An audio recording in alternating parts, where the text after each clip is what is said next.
আমরা বাংলাদেশ জাতীয়তাবাদী ছাত্রদল দেশ গড়ার স্বপ্ন নিয়ে আমরা এগিয়ে চলেছি।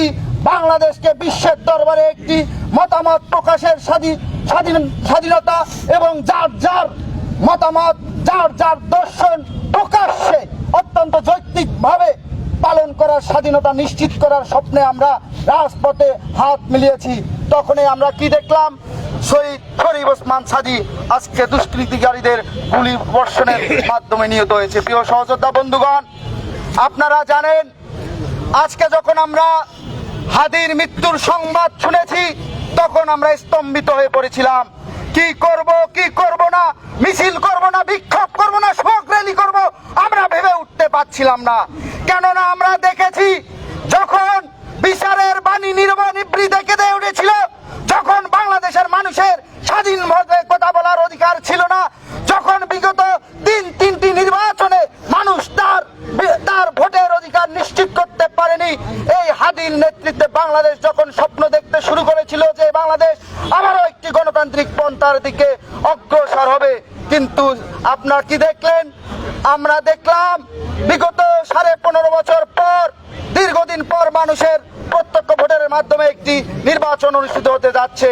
সেই নির্বাচনী তফসিল ঘোষণা হওয়ার পর হাদি যখন ঢাকা 8 আসনের একজন স্বতন্ত্র প্রার্থী হিসেবে নিজেকে ঘোষণা করেছিল এবং গত 12ই ডিসেম্বর রোজ শুক্রবার নামাজ পড়ে স্বয়ং সৃষ্টিকর্তার কাছে প্রার্থনা করে সৃষ্টিকর্তার দরবারে হাত তুলে দেশ ও জাতির কল্যাণে নিজেকে নিয়োজিত করার জন্য মাঠ পর্যায়ে ভোট চাইতে নেমেছিলেন, তখন এই আততায়ীদের গুলিতে সে নিহত হয়। প্রিয় উপস্থিতিবৃন্দ, আসলে বক্তব্য দেওয়ার কিছু নেই, আমি শুধু এটুকুই বলবো, 5 আগস্ট পরবর্তী সময়ে আমরা বাংলাদেশ জাতীয়তাবাদী ছাত্রদল সহ এ দেশের ছাত্র সমাজ যে স্বপ্ন দেখেছিল সেই স্বপ্ন আজ ভুলণ্ঠিত হওয়ার পথে। আমরা বারবার দেখেছি, আমরা 5 আগস্ট পরবর্তী সময়ে বর্তমান যে অন্তর্বর্তীকালীন সরকারটি রয়েছে সেই সরকারটিকে আমরা বাংলাদেশ জাতীয়তাবাদী ছাত্রদল সর্বাত্মক সহযোগিতার হাত বাড়িয়ে দিয়েছিলাম।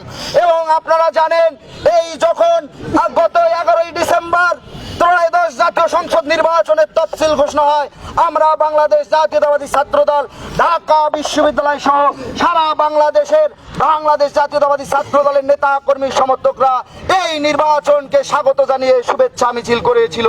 আমরা ভেবেছিলাম এই নির্বাচনকে এগিয়ে নিতে বাংলাদেশ জাতীয়তাবাদী ছাত্রদল সহ অন্যান্য অপর ক্রিয়াশীল ছাত্র সংগঠনগুলো সবাই দেশ ও জাতির প্রশ্নে, দেশের স্বাধীনতা ও সার্বভৌমত্বের প্রশ্নে, দেশের মানুষের গণতান্ত্রিক অধিকার নিশ্চিত করার প্রশ্নে এক এবং ঐক্যবদ্ধ থেকে সামনে অগ্রসর হবে।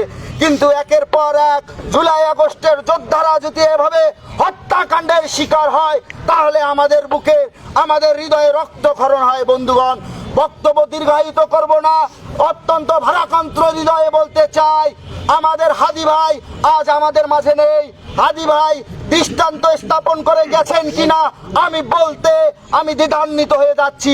আমি কিভাবে এখানে বক্তব্য দেবো, কি ভাষায়, কোন ভাষায় তার পরিবার, তার পরিজন, তার ছোট শিশুটিকে আমি সান্ত্বনা দেব, এই ভাষা নেই।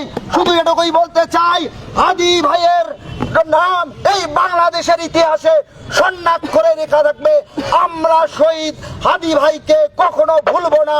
আমাদের হাদি ভাই, আমাদের যে স্বপ্ন, সে বাংলাদেশের এই গণতান্ত্রিক অধিকার প্রতিষ্ঠার জন্য, মানুষের মৌলিক অধিকার প্রতিষ্ঠার জন্য যে স্বপ্ন দেখে গিয়েছিল, আমরা তার সহযোদ্ধারা সেই স্বপ্ন বাস্তবায়ন করব।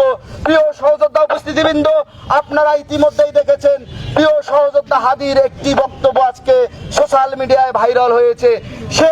সেই সোশ্যাল মিডিয়ায় এমন একটি মৃত্যু কামনা করেছিল যে মৃত্যু তাকে আজীবন বাংলাদেশের মাটিতে স্মরণ করে রাখে।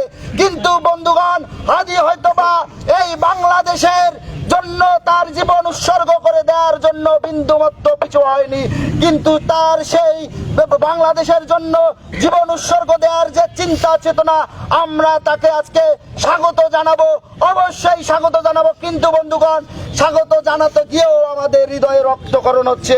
বক্তব্য আর দীর্ঘায়িত করব না। আপনারা হাদি ভাইয়ের হত্যার খবর শুনে আপনারা যারা এখানে সরাসরি উপস্থিত হয়ে তার হত্যাকারীদের বিচারের দাবিতে সজাগ হয়েছেন, উপস্থিত হয়ে স্লোগানে মুখরিত করেছেন, তাদেরকে আবারও আমার ব্যক্তিগত পক্ষ থেকে এবং বাংলাদেশ জাতীয়তাবাদী ছাত্র দলের পক্ষ থেকে আন্তরিক কৃতজ্ঞতা জানিয়ে আমি শেষ করছি।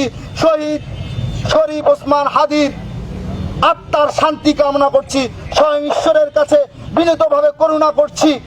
শহীদ হাদি যাতে তার ধর্ম মোতাবেক সে যাতে জান্নাতের সেই সর্ব বাগিচায় সে অবস্থান করতে পারে এই আশাবাদ ব্যক্ত করে আমি আমার